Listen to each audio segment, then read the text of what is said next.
La drague directe, pure et dure, pas de censure. Bienvenue dans le Coach Drague Podcast. Cher auditeur, dans cet épisode du Coach Drague Podcast, j'aimerais te parler de une des compétences de base dans la drague et dans la vie en général. Cette compétence, c'est le lâcher prise. Savoir lâcher prise et accepter le pire scénario.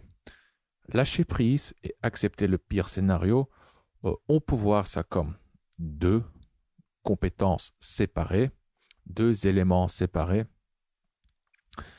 les deux revers de la médaille, ou bien, oui, tu peux voir ça comme un ensemble. Lâcher prise, c'est la partie émotionnelle, c'est le cœur, c'est le ressenti. Accepter le pire scénario, c'est la partie mentale. Ça se situe dans ta tête. Accepter le pire scénario, c'est la visualisation. Tu visualises, tu t'imagines le pire scénario, tu le vis. Et bien entendu, en visualisant le pire scénario, tu vas ressentir des émotions comme l'inquiétude, l'angoisse, etc. Maintenant, pourquoi est-ce que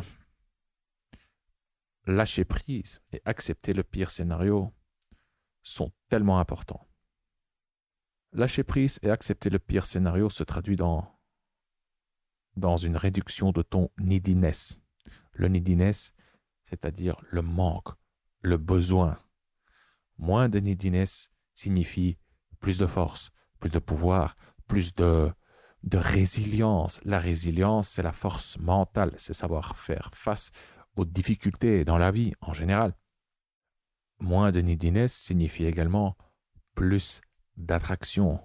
Moins tu es needy, plus tu seras attirant. Le neediness est tout simplement un signe de faiblesse. Ça te rend vulnérable, ça te rend manipulable. Je dirais même que c'est une source de souffrance. Tu as déjà été amoureux d'une fille, j'en suis certain, bien entendu, qui n'a pas été amoureux. Et tu sais, moi je suis convaincu que la plupart des relations n'aboutissent pas. La plupart des relations ne démarrent même pas. La plupart des relations restent au stade de la rencontre, le regard, le sourire, la conversation, et puis plus rien. Avec combien de filles aurais-tu aimé avoir une relation à l'école, à la fac, au boulot? Il y a cette collègue qui te plaît, peut-être. Et que se passe-t-il entre vous? 9 fois sur 10, il ne se passe rien. C'est comme ça. Bref, je dévie. Donc, tu as déjà été amoureux. Et entre nous, un des composants de l'état amoureux, c'est la souffrance. Cette femme, tu la désires ou tu l'as désirée. Elle te manquait. Tu pensais souvent à elle. Tu étais frustré. Quand tu la voyais s'amuser avec un autre gars, tu te sentais mal. Je sais pas, tu avais envie de t'enfuir, tu avais envie peut-être d'exploser le gars, je sais pas. Bref, le neediness est une source de souffrance, mais aussi le neediness, vu que c'est un signe de faiblesse, ça tue l'attirance. Et donc, encore une fois, pourquoi est-ce que savoir lâcher prise est le revers de la médaille? L'acceptation du pire scénario. Pourquoi est-ce si important?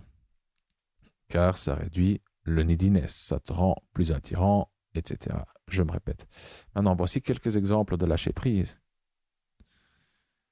La fille ne répond pas à tes messages, mais tu effaces son numéro. Après combien de non-réponses faut-il lâcher prise? Ça dépend.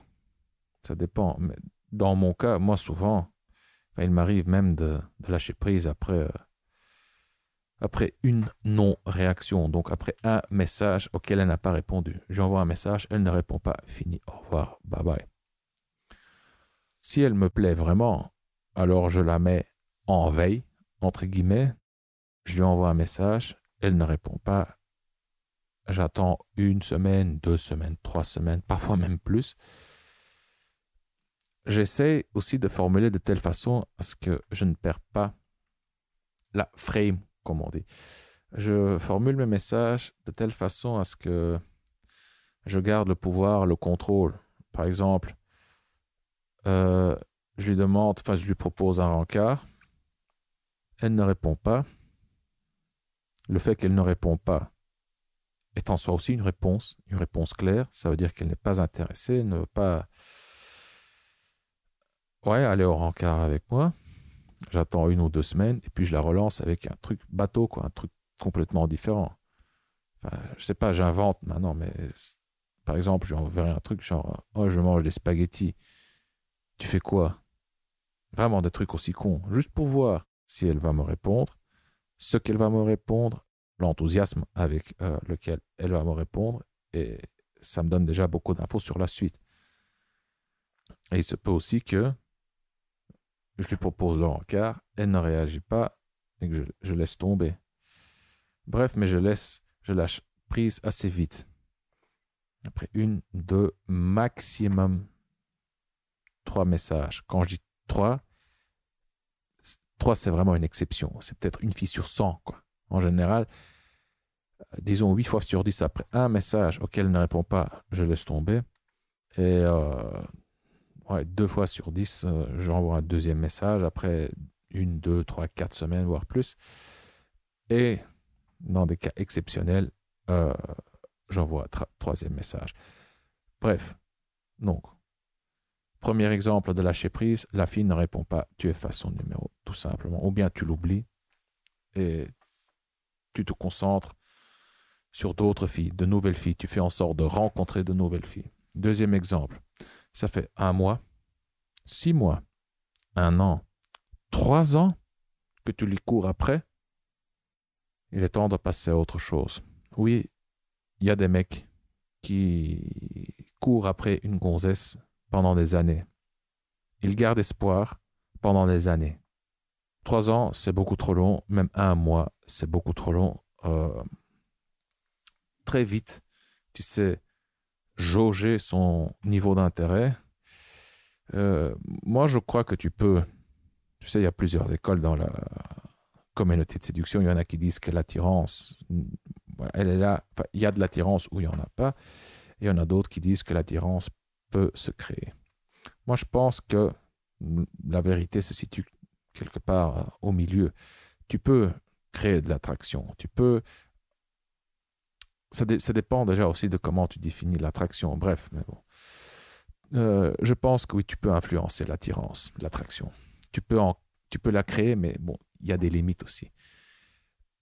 Donc, très vite, tu sais jauger son niveau d'intérêt, tu sais intervenir, tu peux essayer de l'intriguer, de faire avancer les choses, euh, mais il y a des limites. Très vite, surtout avec un peu d'expérience, tu sauras si oui ou non euh, le truc a des chances d'aboutir. Et dans la plupart des cas, non, ça ne va pas aboutir. C'est juste comme ça, c'est la réalité. Donc, même 1 mois, c'est trop long. S'il n'y a pas une certaine réciprocité, tu laisses tomber. Et quand je dis réciprocité, je ne parle pas des, de ses réponses. Hein. Tu lui envoies un texto, elle te répond. C'est pas de cette réciprocité dont je te parle. Je te parle de la réciprocité à un niveau intime. Est-ce que tu lui as déjà proposé un rencard? Est-ce qu'elle a accepté? Est-ce que tu as déjà essayé de l'embrasser? Etc. Donc c'est à toi de faire avancer les choses, c'est à toi de parcourir les étapes de la séduction. Si elle n'entre pas dans le jeu, bah, tu laisses tomber, tu lâches prise tout simplement. Troisième exemple, tu es en relation, mais la relation contient des éléments qui ne te plaisent pas. Tu dois être prêt à rompre. En anglais, j'en ai déjà parlé dans les épisodes précédents. Dans la communauté de séduction anglophone, il y a ce fameux concept du willingness to walk away. C'est-à-dire, tu dois être prêt de lui tourner le dos et de te casser. Bon, c'est assez abstrait comme je viens de le formuler. Hein. Tu es en relation, mais la relation contient des éléments qui ne te plaisent pas. Bien entendu, il ne faut pas exagérer, utilise le bon sens, tu vois. Si, si elle laisse traîner, je sais pas, sa brosse à dents, ou si elle a un petit tic bizarre, à toi de voir si tu le tolères ou pas. Si tu le tolères pas, c'est déjà qu'il y a quelque chose qui cloche fondamentalement dans la relation. Mais je parle de trucs un peu plus sérieux. Par exemple, vous n'avez pas la même vision du futur. Donc, si toi, tu es prêt à t'accommoder, c'est probablement que tu n'as pas assez d'options. Et c'est que tu es probablement un peu, voire beaucoup, ou très, needy. Tu as peur de te retrouver tout seul. Tu as peur de ne pas pouvoir trouver quelqu'un comme elle. Et ça, ce n'est pas une bonne motivation. Par exemple, donc, si vous n'avez pas la même vision du futur, tu dois être prêt à rompre. S'il y a trop de disputes, d'irritations, d'éléments toxiques, de communication toxique dans votre relation, tu dois être prêt à prendre tes valises et à te casser. Tout simplement. Je ne dis pas que tu dois le faire, mais le fait d'être prêt à le faire, s'il le faut, ça va se traduire dans ton comportement, dans ton langage, et oui, encore une fois, ça va communiquer de la force, du pouvoir, ça va te rendre plus attirant, elle va avoir plus de respect pour toi. Quatrième exemple, tu lui fais l'amour, mais tu te retiens et tu ne jouis pas. Bon, c'est un exemple un peu bizarre, mais il y a des points communs avec ce dernier exemple et les trois exemples précédents. Lâcher prise, c'est une compétence interne, c'est une compétence mentale, c'est une compétence émotionnelle aussi. Et donc c'est lié au contrôle inhibiteur, c'est lié à la gestion des pulsions. C'est pouvoir dire non à tes pulsions internes. Quand je dis pulsions, c'est dans le sens large du terme. L'anxiété contient une certaine pulsion, ça te pousse à agir d'une certaine façon. La colère contient aussi une pulsion, une autre sorte de pulsion. La colère te pousse à agir d'une autre façon. Et chaque émotion contient une certaine pulsion. Donc, faire l'amour et sentir l'envie de lâcher la purée, ben, c'est une très forte pulsion. Et si tu sais gérer, si tu sais dire non à cette pulsion, comme tu sais dire non à l'anxiété, non à la colère, non, je ne vais pas agir, non, je vais prendre une décision plus rationnelle. Merde, qu'est-ce que j'allais dire? Désolé, cher auditeur, j'ai oublié la fin de ma phrase. Donc bref, oui, c'est une compétence émotionnelle, ça te rend plus fort. Maintenant, tu peux te demander pourquoi est-ce que je ferais l'amour à ma femme, à ma copine, à cette fille, sans en jouir. Juste pour plusieurs raisons. Par exemple, pour éviter cette apathie, cette léthargie post-orgasmique. Pour préserver l'état de désir. Pour prolonger l'état amoureux. Il y a plein de raisons. Mais aussi juste pour le sport. Quand je dis le sport, je parle du sport mental. Donc pour entraîner ton cortex préfrontal, pour développer la gestion de tes pulsions. Tout ça sont des raisons valables pour ne pas jouir. Bref, je dévie de nouveau. Et donc, je viens te donner 4 exemples de lâcher prise. Maintenant, comment faciliter le lâcher prise? À mon sens, il y a, on peut appeler ça un hack, un raccourci. Moi, je le vois autrement. Moi, je vois ça comme la fondation. Le lâcher prise, c'est l'édifice. Et ce que je vais te raconter maintenant, c'est la fondation. Pour faciliter la compétence du lâcher prise et de l'acceptation du pire scénario, il y a une philosophie. Il y a une certaine croyance. Et c'est la suivante. Je suis tout seul et les autres sont un cadeau. Je suis tout seul, les autres sont un cadeau. Toi, cher auditeur, tu es tout seul sur ce monde, les autres sont un cadeau. Les autres, ça veut dire tout le monde. Ta famille, ta maman, ton papa, tes amis, tes collègues, les autres sont un cadeau. Les autres sont un bonus. Bon, je le formule autrement.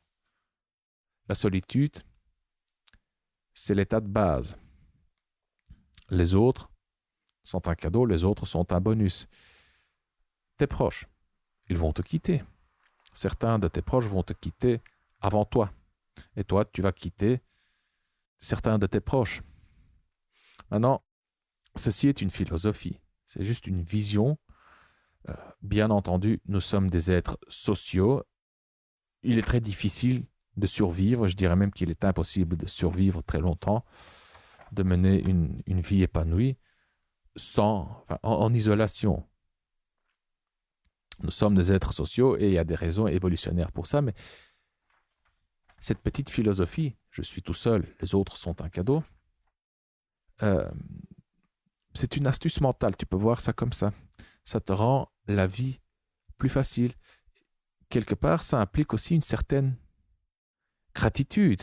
Si tu acceptes déjà la solitude comme état de base, et vu que nous sommes des êtres sociaux, d'office, je veux dire, tu habites dans une société, tu es entouré de gens, d'office, tu vas interagir avec des gens. Donc la situation dans laquelle tu te trouves, elle est déjà meilleure que ton état de base. Déjà, l'amélioration est inhérente à cette philosophie, à cette réflexion.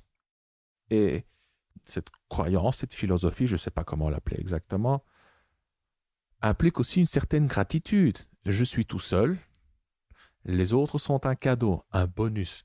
Mais puisque les autres sont déjà là, ben, tu reçois ton bonus, ton cadeau. Ça sonne quand même beaucoup plus joyeux que de dire les enfers, c'est les autres. Tu trouves pas?